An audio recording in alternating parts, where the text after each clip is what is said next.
Si tu as connu de grandes souffrances dans ta vie, alors rassure-toi, parce que la souffrance crée l'excellence. Et c'est valable aussi dans les compétences sociales. Bienvenue, mon loulou, j'espère que tu vas bien. On est reparti pour une vidéo incroyable dans laquelle je vais t'expliquer la corrélation entre les souffrances que tu as pu vivre, les échecs que tu as pu subir et ton excellence future, ou alors l'excellence qui, en tout cas, je te le souhaite si c'est le cas, tu vis actuellement. Alors, il faut comprendre une chose, c'est que il faut avoir la bonne perception de la souffrance. Les gens ont tendance à donner trop de connotations sur les énergies. Exemple, je me sens mal, je suis pas bien, ça va pas, etc. C'est-à-dire, on sent une énergie et forcément c'est négatif. Et là, tu vas me dire, mais c'est normal. Quand tu te sens mal, tu te sens triste, bah, c'est négatif. Et si, je te propose de faire l'exercice, et si on revenait à quelque chose de plus neutre?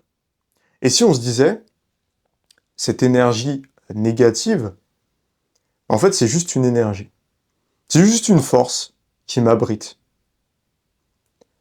Effectivement, la sensation n'est pas la même. Il y a une sensation différente entre avoir des papillons dans le ventre parce qu'on tombe amoureux et avoir le coup de poignard dans le cœur parce qu'on se fait trahir, évidemment. Mais dans tous les cas, physiologiquement, ce qui se passe, c'est qu'il y a une énergie qui est en nous. Donc, qu'est-ce qu'on en fait? Et ça, c'est important. Et du coup, pourquoi est-ce que je te dis que la souffrance crée l'excellence? Eh bien, il faut que tu comprennes que l'excellence ne vient pas de nulle part. L'excellence ne vient que très rarement de quelque chose de sain et de positif. La vérité, c'est que quand tu te sens dans ton confort, quand tu te sens extrêmement bien, quand tu te sens dans un état de plénitude, eh bien, tu travailleras moins, tu mettras moins d'intensité, parce que pour toi, il y aura moins d'urgence. C'est normal. Ce qui fait que tu veux passer à l'action, ce qui fait que tu veux changer ta condition, c'est parce qu'il y a une souffrance, il y a une douleur, il y a quelque chose. Et donc si je te dis que la souffrance crée l'excellence, eh bien c'est parce que tu as eu cette souffrance, c'est parce que tu as une frustration au fond de toi que tu auras l'énergie, les ressources nécessaires pour mettre en place les actions qui te permettront de changer ta condition. Parce que oui, l'excellence, elle n'est pas donnée à tout le monde. Ça ne veut pas dire qu'il faut naître excellent et qu'il faut naître génie. Ça veut dire qu'il faut être capable de mettre en place les actions nécessaires pour atteindre ce génie. Parce que oui, tout n'est pas inné. Même les plus grands génies de notre monde ont dû travailler. Mais ce qui fait la différence entre quelqu'un de bon et quelqu'un d'excellent, c'est plus le génie, c'est plus les compétences naturelles. Non, non, c'est le travail. C'est le travail, c'est le dévouement, c'est le sacrifice. Et moi, je le vois par exemple dans les compétences sociales. C'est ce qui a pu m'arriver, c'est ce qui arrive à certains de mes élèves. C'est qu'en fait, on va avoir des hommes qui ont eu une enfance compliquée, qui ont peut-être été harcelés, qui sont sentis à l'écart, ils étaient trop timides, ils n'osaient pas aller vers les gens. Il y a peut-être eu un passé familial compliqué. Moi, c'est un truc que j'observe souvent, c'est ce que j'ai vécu, que ce soit la timidité, le harcèlement, le passé familial. Moi, j'ai tout eu. Hein. Moi, j'ai tout eu comme ça, au moins on était sûr que c'était bon.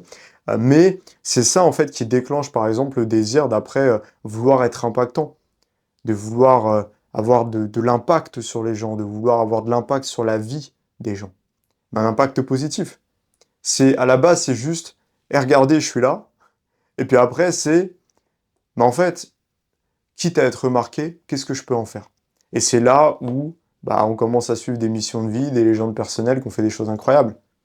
C'est tout. Et souvent, ça part de là. Souvent, ça part d'une enfance un peu compliquée, souvent, ça part d'un manque de reconnaissance. Et c'est cette souffrance, cette frustration, qui est normale, qui est légitime. Parce que un des fondements de l'être humain et des besoins humains, c'est la sociabilisation. Donc s'il y a eu un échec au niveau de la sociabilisation, eh bien, ça crée de la souffrance, ça crée de la douleur. Au même titre que être en mauvaise santé, ça va créer de la douleur et de la souffrance. C'est exactement au même niveau hiérarchique en termes de besoins. On est sur des besoins physiologiques. Alors je ne parle pas du désir d'appartenance, hein. Ça c'est un besoin qui n'est pas physiologique, c'est autre chose.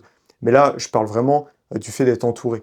Et ça, c'est quelque chose qui peut manquer à certaines personnes. Et c'est une bonne nouvelle, parce que c'est cette frustration, cette douleur, ces événements traumatisants que tu as pu vivre, parce que tu as subi le rejet, la trahison, parce que tu as subi l'enfermement, la solitude, C'est parce que tu as vécu ça que derrière, tu vas avoir une motivation. Une motivation, une douleur, mais qui va être saine. Parce qu'en fait, ça va te propulser.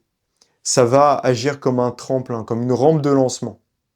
En fait, ça va être cette énergie que tu veux utiliser pour évoluer. Parce que c'est là où il y a deux chemins qui se créent.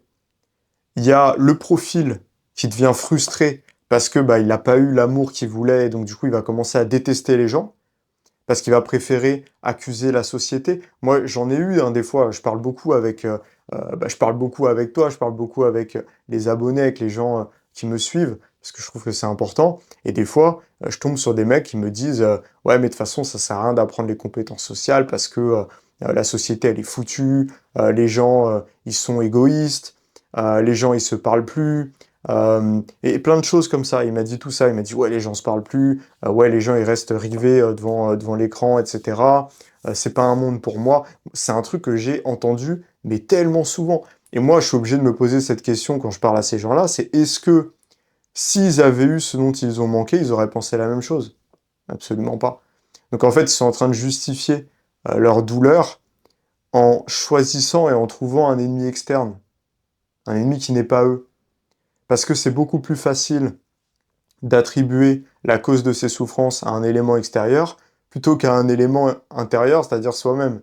Parce que si la cause de nos souffrances, c'est nous-mêmes, eh bien ça veut dire qu'on va devoir faire une remise en question, ça veut dire qu'on va devoir faire des efforts. Mais à l'inverse, et c'est quand même la majorité des gens, en tout cas qui me suivent, et c'est peut-être ton cas d'ailleurs, toi qui regardes cette vidéo, eh bien j'ai beaucoup de gens qui reconnaissent que peut-être que c'était pas de leur faute effectivement quand ils étaient enfants, le harcèlement, l'isolement, le manque d'amour, bien sûr. Ils étaient enfants, ils n'avaient pas conscience de tout ça. C'est pas de leur faute. Mais par contre, ils comprennent que là, ce sont des hommes ou des jeunes hommes. Et donc, en fait, ils ont un pouvoir d'action sur les événements et ils veulent saisir ce pouvoir d'action sur les événements. Et donc, ils partent d'un principe simple, c'est qu'ils sont responsables de tout ce qui leur arrive. Et à partir de là, ils peuvent construire quelque chose d'incroyable. Et c'est là où, en fait, tu vois des mecs qui, moi, en tout cas, viennent me voir, ils sont timides, ils sont pas bien, ils ont pas d'amis, ils ont pas de copines, ou alors très peu. Et ils ont cette volonté, ils ont cette soif de réussite, de reconnaissance, ils ont envie de suivre cette mission de vie qui les anime. Et du coup, ils se disent, ok, c'est bon, là je vais avancer. Et donc moi je le vois en appel par exemple, de sélection pour la mission ou autre, je les vois, c'est des mecs qui ont envie. C'est des mecs qui n'en peuvent plus. Ils sont en mode, putain, ça fait 5 ans que je suis dans cette situation, des fois même plus, ça peut plus continuer. Et en fait, quand on travaille ensemble, je le vois, c'est des gens qui ont des résultats incroyables et très rapidement. Parce qu'en fait, il y a justement cette motivation, il y a cette envie, il y a cette flamme au fond d'eux, c'est cette espèce de brasier qui brûle dans leur tripes, qui leur crie d'y aller et d'aller chercher quelque chose et d'aller être impactant, d'aller faire quelque chose de ce monde qu'on leur a offert, en fait. Parce que c'est ça la vie. On t'offre un monde et on te dit, vas-y, qu'est-ce que tu peux faire là-dessus maintenant? Est-ce que tu vas rester dans un travail que t'aimes pas? Est-ce que tu vas rester entouré de gens que t'aimes pas? Est-ce que tu vas te mentir à toi-même toute ta vie? Est-ce que tu vas manquer d'authenticité? Est-ce que tu vas passer à côté de tes ambitions? Ou alors est-ce que tu vas avoir ce déclic et tu vas te dire, mais en fait, je ne suis pas ce mec qu'on a isolé, je ne suis pas ce mec qu'on a harcelé, je ne suis pas ce mec à qui on a manqué de respect, je ne suis pas ce mec qui était invisible. Je suis autre chose. Et je veux devenir maintenant. Et c'est pas ce qu'on veut devenir qu'on devient. C'est parce qu'on veut devenir qu'on met en place les actions. C'est parce qu'on a souffert qu'on veut devenir.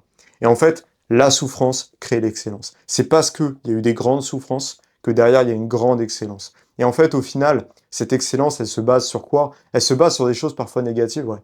C'est vrai. Elle se base sur une revanche. Elle se base sur cette envie de se venger quelque part de la vie qu'on a pu avoir, du passé qu'on a pu avoir, et de se dire, ça n'arrivera plus jamais, et je vais devenir cette personne dont j'avais besoin. Et en général, quand on évolue, dans notre vie en général, hein, c'est pour devenir cette personne dont on aurait eu besoin à l'époque. Moi, je sais que j'aurais aimé avoir quelqu'un comme moi à l'époque. J'aurais aimé quand j'avais 10 ans, que j'étais seul et que j'étais brisé au fond de moi-même. Je crois que j'avais 10 ans, j'étais en dépression pour vous dire, hein. Bon, il n'y a pas eu de diagnostic psychologique, mais c'était très chaud.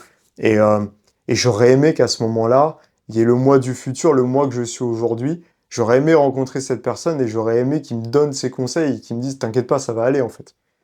T'es peut-être à un des pires moments de ta vie là actuellement, mais là, tu vas construire des choses incroyables. Et en fait, c'est ça l'évolution. C'est rassurer l'enfant qu'on a en nous, même si on peut plus le faire en face, on peut le faire à l'intérieur et lui dire, t'inquiète pas, maintenant c'est plus pareil. C'est ça, de dire, t'inquiète pas, j'ai fait ce qu'il fallait, tu peux être rassuré maintenant. Et, et c'est ça, et c'est cette revanche qu'on veut prendre sur la vie. Et ça, je pense que c'est vraiment essentiel.